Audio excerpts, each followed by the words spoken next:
Okay, so I decided to share my story as for many trans folk and people listening to us, really getting a grip on our experiences and how to support us starts sometimes with hearing our story to make it more tangible or real.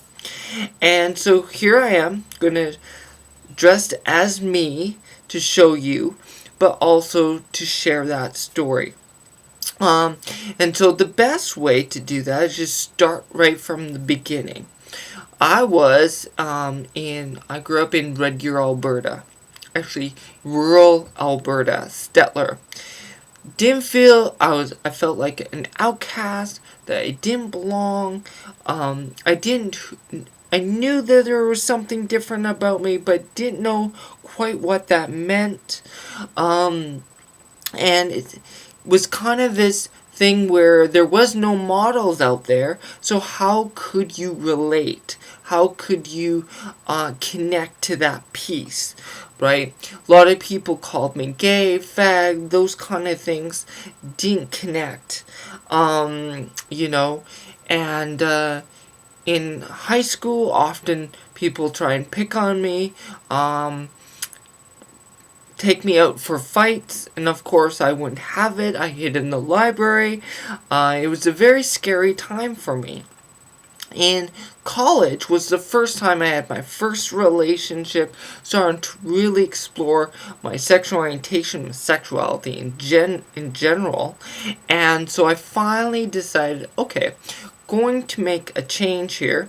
And so I basically stepped out, connected with someone online, and basically we had sex. It was scary, and so yeah, I really learned something about myself in terms of I didn't need anyone to tell me that I was bisexual.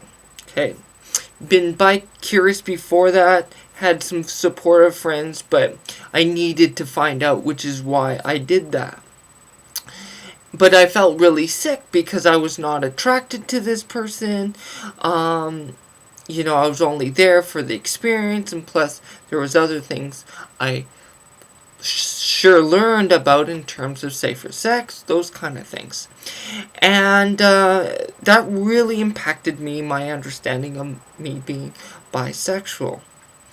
Now, as life goes on, I was really starting to connect with diversity work, and to promote diversity in many forms, I put on a week-long event called through an organization called Project Unity through Red Deer College, and week-long event on there, cultural events, workshops, all of those kind of things. One of the events was a drag show put on by Pride on Campus, the gay and lesbian, bi, and trans group on there.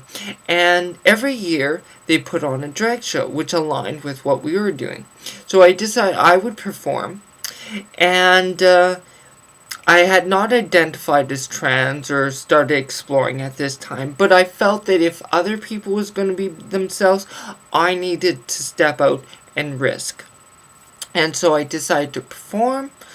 Really horrible, but I loved it. It was awesome. And so I really stepped forward and realized that there was something about this I really liked. And I'm not just meaning the performance, but wearing the clothes, those kind of things. And from then on, I started experimenting, and it's a baby steps, right? Just realize, oh, I'm going to wear underwear. I'm going to do this or that. And it was a really scary experience because you're worried, what if someone finds out? What happens? That kind of thing.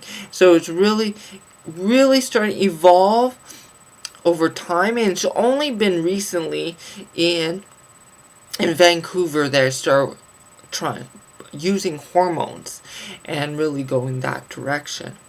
Now, through how this connects with my personal practice and relating it, and how this can help for other queer or trans folk, or supporting those individuals coming through that, is my first practicum, right? Just starting to figure out who I am, and I realized that this was going to be interesting. I'm working with youth. I'm not out to youth. I decided I wouldn't be. And but it was tricky because, there's moments where I would forget to take off jewelry, those kind of things. Kids are smart. They figure things out. And so eventually one of the youth started asking me, "Are you gay? Like, what's going on here?" And I didn't know what to do, if I should tell them or not. And there was no supervisors on staff that night, and so there was a lot of relief people. I asked one relief person what she thinks. She said I should tell them. And the night before, when there was primary staff on, they asked her, like, "Am I gay? What's going on?" And they said basically that it's basically they should ask me. What she did not hear was that I should tell them it's none of their business, right? Which I don't agree with, because they need to know, and it creates that connection. However, at the time, I'm still learning. I didn't know, so what I did was I shared my story, but did it in a very professional, educational manner. So it wasn't just about me, it was about many other people.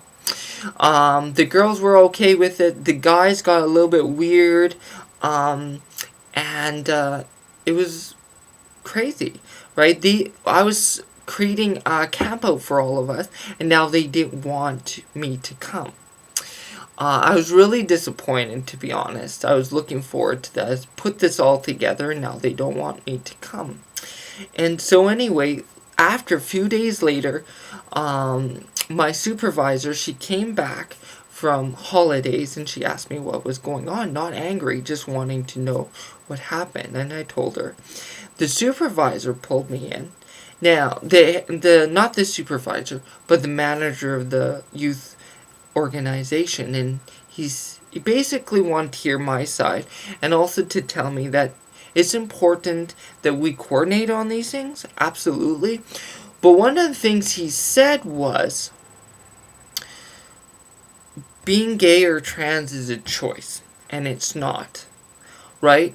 I didn't say anything at the time because I'm a practicum student, but it really became clear to me at that point, wherever I work, I need to know that people are in line and supportive of who I am. And I need to be out, because clients, youth, are going to find out anyway. So let's have it up front, share my story, be who I am, right? And if they're not going to connect, they're not going to connect. You can't, and that's true for anyone, right?